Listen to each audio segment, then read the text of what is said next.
All right, so I'm gonna put out another little quick story time today. This is another C tier story time, not necessarily C time because it's ass or it lacks substance, but C tier because it happened in my childhood. So we're gonna call it a C tier. You know, not really relevant to current me, but you know, some shit that happened to you shape your character and how you make decisions moving forward. So anyway, this story time is gonna be about my main fucking ops, bro. My main fucking ops. This story time is gonna be like more of an anthology of different situations that happened with my ops and then how I got bit by my op dog, bro. So most of us be having fake friends and not even knowing fake friends. Like when you young, you don't know what the concept of a fake friend versus a real friend really even is. You just doing what you're doing, right? You know, you hanging around people that you enjoy hanging around, whether or not they giving off red flags of fakeness or not. So I was, you know, I grew up in a predominantly white town. Was one of the only black kids in every class that I attended, right? So after school, I would go hang with other black people, right? And the thing about black people is they fucking ignorant, bro. They, you know, I was always a smaller dude for a lot of my life, so I got picked on and shit. For being so much smaller. And shit, like I didn't really even fit in. I felt like I ain't have a home with the white folks. I ain't have a home with the black folks. That's neither here or there.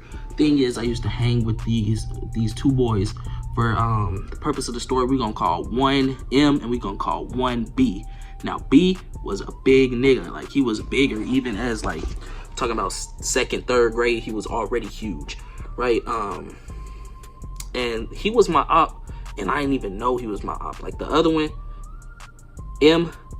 He was my op, and at least he used to let me know. B just switched up one day. I'm gonna tell you why B switched up. So B switched up because it was this girl that we both used to like. You know how little boys get around girls, man. But I knew the girl because I used to live beside her. I used to live beside the little girl. We used to be in each other's house every day, talking, playing, and shit. Then she moved over there by B. But I was in motherfucking bike riding distance. I used to ride my bike all over the town of Malvern, bro. I would go ride the bike to the shorty house and still be cool with her. He over there every day. I'm over there every day, right? So I guess he felt like I was kind of stepping on his toes. Oh, you had your time. Move around, little bro. Type shit. But of course I wasn't doing that. So he had some animosity built up. Me, I'm just there chilling. I'm just there hanging out. It was never even on that type of timing with me. You know what I'm saying? We're in third grade, bro. I was not worried about no motherfucking females in the way that he was worried about females, I guess. So what ended up happening one day is we all chilling, right? We playing like this motherfucking made up ass game, like some super tag or shit. They the good guys, I'm the bad guy, right? I'm finna go get them. And I was like, damn, they really just teamed up and ran off on me. Like, you know, that was suspicious. I was feeling like, damn, he took my bit. Like, that's how I was feeling looking back on it. So he had a dog, a pit bull, huge ass dog. And I always used to pet his dog when we was in his backyard chilling and shit. And he would let me pet him. So I'm like, okay, it's gonna be me and you versus them, even though he wasn't gonna come with me, right? I go to pet that nigga dog bite the shit out of my arm. First time I ever got bit by a motherfucking dog. He locked my shit. I got motherfucking permanent scars on my shit to this day because of that fucking dog. Right, that dog bite the shit out of me, and his dog ended up getting put down. And I think that's why B ended up beefing with me, is because they put his dog down behind me. But hell, your dog ain't never had no aggression towards me. I go to pet the dog just like I go to pet the dog when you in the face. Now, you know, I'm a kid. I'm not knowing that dogs act differently. They behave when their owner's around. They're not gonna behave when their owner's not around. And I know I didn't had a crazy dog, so I know how dogs be. The dog bit me. Right, I survived and shit, but ever since that day, he been acting different. He became my op. Now he was real cool with M. I think him and M was cousins. So what had ended up happening with M is I used to go chop it up with M and his cousin, and you know they was trying to teach me how to be more black because I ain't never been around black folks.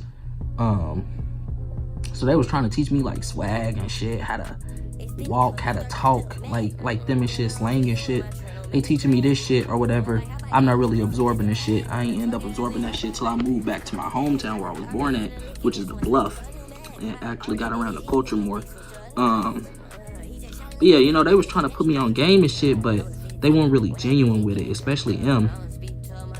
One incident with M, bro, and it's a crime shame that this shit happened, because I would take these niggas to my mama house, right, to my house. They would eat dinner with me and my folks at our table. Shit, I would come back for seconds. There ain't no seconds, because I done fed my homeboys. I stopped bringing them over my house, bro. My mama made fish and spaghetti one day. I brung them over. They got them a plate, bro. They dipped. I was like, Mom, can I get another plate? It wasn't no more. I was like, hell no, I'm never doing that again. Cut that shit out. But still, you know, you've ate over my house before. You know what I'm saying? Some shit like that. You're not supposed to turn around and snake a nigga out. That nigga used to steal, bro. Steal from me, bro. It was this one, me and M was walking. We was chopping it up down the street, right? Hanging out. And it was this old man. He was outside raking leaves and burning it. And I remember I was real into collecting, still collect to this day, Beyblades. I collect the motherfucking Beyblades. I had this, like, real nice one. I had just finessed it.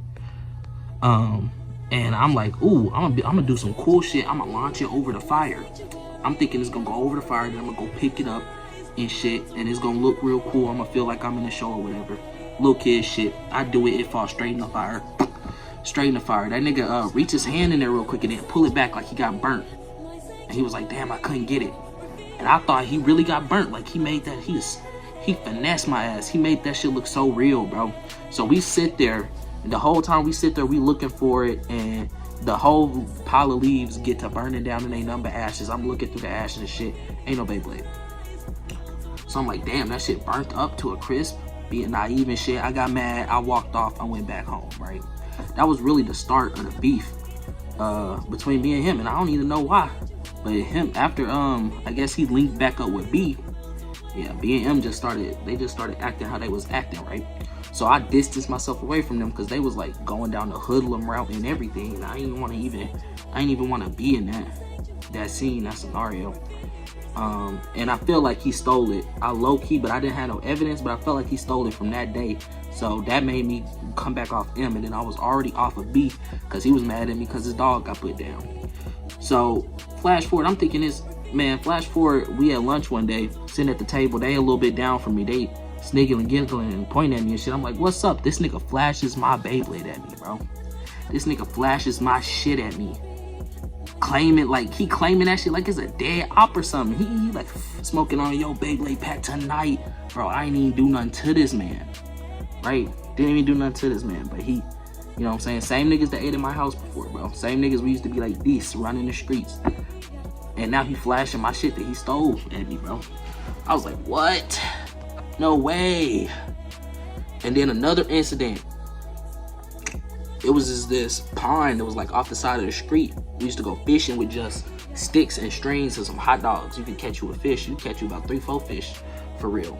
Anyway, I used to jump in that water too. I had left my brand new pair of J's at that fishing hole. I don't know how. I think it started raining. I just got on my bike and dipped back to the house real quick. Forgot my whole fucking pair of shoes, right? It's in the morning. The next morning, I'm looking for my shoes like, damn. Then I remember, oh shit, nigga, you left your shoes at that fishing spot. So I'll go down there. They gone. Fucking missing it. Everybody, M and B, be at this spot a lot too. But I ain't think, oh, they stole my shit. I was just thinking that somebody took if I seen some Jordans on the side of the street, I'm claiming them bitches too, right? So like, damn, how I'm gonna tell my mom about this loss, bro? I kid you not, next fucking day at school, not only is this nigga flashing my piece, bro, flashing my Beyblade that he stole, bro, but he said, we got your shoes too. I'm like, how you know they my shoes? How you know they my shoes? But I guess they see me wearing them and shit. Like, bro, really had some motherfucking super ops as a kid. Like, no older than 11, bro. No older than 11, super ops, bro. And like I said, that was a big nigga and I was a smaller dude. So it really wasn't no me fighting him unless I was just gonna get jumped. But we ended up moving away from there. So I ain't never had to come to no motherfucking head. But it was almost at that point, bro. It was almost at that point. But yeah, that's just a little story time about childhood ops or whatever. A little C-tip story time. Like the video and shit, y'all.